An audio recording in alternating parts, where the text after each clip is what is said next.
ನಮಸ್ಕಾರ ಸ್ನೇಹಿತರೆ. ಬೆಂಗಳೂರು ಬುಲ್ಸ್ ತಂಡದ ಸ್ಟಾರ್ಟಿಂಗ್ 7 ಹೇಗಿರಲಿದೆ? ತಂಡಕ್ಕೆ ಎಂಟ್ರಿ ಕೊಟ್ಟವು ಹೊಸ ಗೂಳಿಗಳು. ತಂಡದಲ್ಲಿದ್ದಾರೆ ಸ್ಟಾರ್ ಆಟಗಾರರು. ಹಾಗಾದರೆ ಸುದ್ದಿಯ ಸಂಪೂರ್ಣ ಮಾಹಿತಿ ಏನು?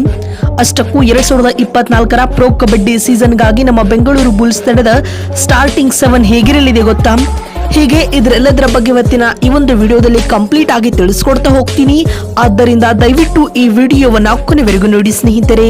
ಆದರೆ ಅದಕ್ಕಿಂತಲೂ ಮುನ್ನ ನೀವು ಕೂಡ ಬೆಂಗಳೂರು ಬುಲ್ಸ್ ತಂಡದ ಅಪ್ಪಟ ಅಭಿಮಾನಿಗಳಾಗಿ ಈ ವಿಡಿಯೋವನ್ನ ನೋಡುತ್ತಿದ್ದರೆ ತಪ್ಪದೆ ಈ ಕೂಡಲೇ ಈ ವಿಡಿಯೋಗೊಂದು ಲೈಕ್ ಮಾಡಿ ಮತ್ತು ಚಾನೆಲ್ಗೊಂದು ಸಬ್ಸ್ಕ್ರೈಬ್ ಮಾಡುವ ಮೂಲಕ ನಮ್ಮನ್ನ ಬೆಂಬಲಿಸಿ.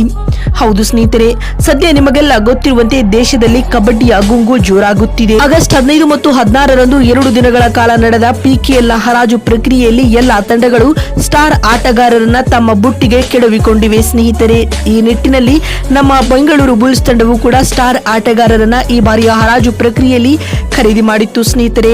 ಅದರಲ್ಲಿಯೂ ಕೂಡ ನಮ್ಮ ಬೆಂಗಳೂರು ಫ್ರಾಂಚೈಸಿಯು ಪ್ರದೀಪ್ ನೆರ್ವಾಲ್ ರವರನ್ನ ಕೇವಲ 60 ಲಕ್ಷ ರೂಪಾಯಿಗಳನ್ನ ನೀಡಿ ಖರೀದಿ ಮಾಡಿತ್ತು. ಪ್ರದೀಪ್ ನೆರ್ವಾಲ್ ರವರು ಪ್ರೊ ಕಬಡ್ಡಿ ಇತಿಹಾಸದಲ್ಲೇ ಅತಿ ಹೆಚ್ಚು ಅಂಕಗಳನ್ನ ಪಡೆದುಕೊಂಡಿರುವ ಆಟಗಾರ ಎಂಬ ಹೆಗ್ಗಳಿಕೆಗೆ ಪಾತ್ರರಾಗಿದ್ದಾರೆ. ಪ್ರದೀಪ್ ನೆರ್ವಾಲ್ ರವರು ಪ್ರೊ ಕಬಡ್ಡಿ ಇತಿಹಾಸದಲ್ಲಿ ಬರೋಬ್ಬರಿ 1600ಕ್ಕೂ ಅಧಿಕ ಅಂಕಗಳನ್ನ ಪಡೆದುಕೊಂಡಿದ್ದಾರೆ ಸ್ನೇಹಿತರೆ. ಇದೀಗ ಈ ಸ್ಟಾರ್ ಆಟಗಾರ ನಮ್ಮ ಬೆಂಗಳೂರು ಬುಲ್ಸ್ ತಂಡದಲ್ಲಿದ್ದಾರೆ ಎನ್ನುವುದೇ ಹೆಮ್ಮೆಯ ಸಂಗತಿ. ಇವರನ್ನ ಹೊರತುಪಡಿಸಿ ಸೌರಭ್ ನಂದಾಲ್ ಹಾಗೂ ಜೈ ಭಗವಾನ್ ಮತ್ತು ಅಜಿಂಕ್ಯ ಪವಾರ್ ರವರು ಬೆಂಗಳೂರು ಬುಲ್ಸ್ ತಂಡದ ಸ್ಕ್ವಾಡ್ ನಲ್ಲಿ ಇದ್ದಾರೆ ಬಂಧುಗಳೇ. ಹೀಗಾಗಿ 2024ರ ಪ್ರೊ ಕಬಡ್ಡಿ ಸೀಸನ್ಗಾಗಿ ನಮ್ಮ ಬೆಂಗಳೂರು ಬುಲ್ಸ್ ತಂಡದ ಸ್ಟಾರ್ಟಿಂಗ್ 7 ಹೇಗಿರಲಿದೆ ಅಂತ ನೋಡ್ತಾ ಬರುವುದಾದ್ರೆ, ಮೊದಲನೇದಾಗಿ ರೇಡಿಂಗ್ ವಿಭಾಗದಲ್ಲಿ ಬೆಂಗಳೂರು ಬುಲ್ಸ್ ತಂಡದ ಬಳಿ ಒಟ್ಟಾರೆ 11 ರೇಡರ್ಸ್ ಗಳಿದ್ದಾರೆ ಸ್ನೇಹಿತರೆ. ಆದ್ರೆ ಇಲ್ಲಿ ಟಾಪ್ 3 ರೇಡರ್ ಗಳು ಬೆಂಗಳೂರು ಬುಲ್ಸ್ ತಂಡದ ಬಳಿ ಯಾರೆಲ್ಲ ಇದ್ದಾರೆ ಅಂತ ನೋಡ್ತಾ ಬರುವುದಾದ್ರೆ, ಮೊದಲನೇದಾಗಿ ಪ್ರದೀಪ್ ನೆರ್ವಾಲ್ ಅವರು ಕಾಣಿಸಿಕೊಳ್ಳುವುದು ಬಹುತೇಕ ಕನ್ಫರ್ಮ್ ಆಗಿದೆ ಮತ್ತು ಎರಡನೇದಾಗಿ ಅಜಿಂಕ್ಯ ಪವಾರ್ ಆಡಲಿದ್ದಾರೆ. ಇನ್ನು ಮೂರನೆಯದಾಗಿ ಸುಶೀಲ್ ಕುಮಾರ್ ಅಥವಾ ಜೈ ಭಗವಾನ್ ಇವರಿಬ್ಬರಲ್ಲಿ ಒಬ್ಬರನ್ನ ಆಡಿಸುವ ಸಾಧ್ಯತೆಗಳು ದಟ್ಟವಾಗಿವೆ.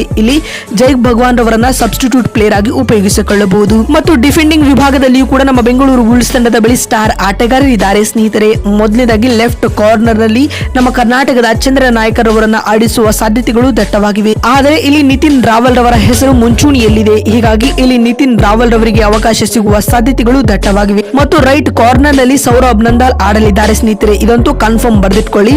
ಇನ್ನು ರೈಟ್ ಕವರ್ ನಲ್ಲಿ ರೋಹಿತ್ ಆಡುವ ಸಾಧ್ಯತೆಗಳು ದಟ್ಟವಾಗಿವೆ. ಇನ್ನುಳಿದಂತೆ ಲೆಫ್ಟ್ ಕಾರ್ನರ್ ನಲ್ಲಿ ಪ್ರತೀಕ್ ಗುಲಿಯಾರ್ ಅವರು ಬೆಂಗಳೂರು ಬುಲ್ಸ್ ತಂಡದ ಸ್ಟಾರ್ಟಿಂಗ್ 7 ನಲ್ಲಿ ಆಡಲಿದ್ದಾರೆ ಬಂಧುಗಳೇ. ಇವರು ಲೆಫ್ಟ್ ಕವರ್ ನಲ್ಲಿ ಆಡಲಿದ್ದಾರೆ. ಇನ್ನು ಫೈನಲ್ ಆಗಿ 2024ರ ಪ್ರೊ ಕಬಡ್ಡಿ ಸೀಸನ್ಗಾಗಿ ನಮ್ಮ ಬೆಂಗಳೂರು ಬುಲ್ಸ್ ತಂಡದ ಸ್ಟಾರ್ಟಿಂಗ್ 7 ಹೇಗಿರಲಿದೆ ಅಂತ ನೋಡ್ತಾ ಬರುವುದಾದ್ರೆ, ಪ್ರದೀಪ್ ನೆರ್ವಾಲ್, ಪೋನ್ ಪಾರ್ಥಿಬನ್, ಪ್ರತೀಕ್ ಗುಲಿಯಾ, ಅಜಿಂಕ್ಯ ಪವಾರ್, ಸುಶೀಲ್ ಖಾಟ್ರಿ, ಸೌರಭ್ ನಂದಾಲ್, ನಿತಿನ್ ರಾವಲ್ ರವರು ನಮ್ಮ ಬೆಂಗಳೂರು ಬುಲ್ಸ್ ತಂಡದ ಸ್ಟಾರ್ಟಿಂಗ್ 7 ಅಥವಾ ಪ್ಲೇಯಿಂಗ್ 7 ನಲ್ಲಿ ಕಾಣಿಸಿಕೊಳ್ಳಲಿದ್ದಾರೆ. ಬಂಧುಗಳೇ, ನಿಮಗೆ ಅನಿಸುತ್ತದೆ ಈ ಬಾರಿಯ ಟ್ರೋಫಿಯನ್ನ ಬೆಂಗಳೂರು ಬುಲ್ಸ್ ಗೆಲ್ಲಬಹುದೋ ಅಥವಾ ಇಲ್ಲವೋ ಎನ್ನುವುದನ್ನ ಕಾಮೆಂಟ್ ಮಾಡುವ ಮೂಲಕ ತಪ್ಪದೇ ತಿಳಿಸಿ.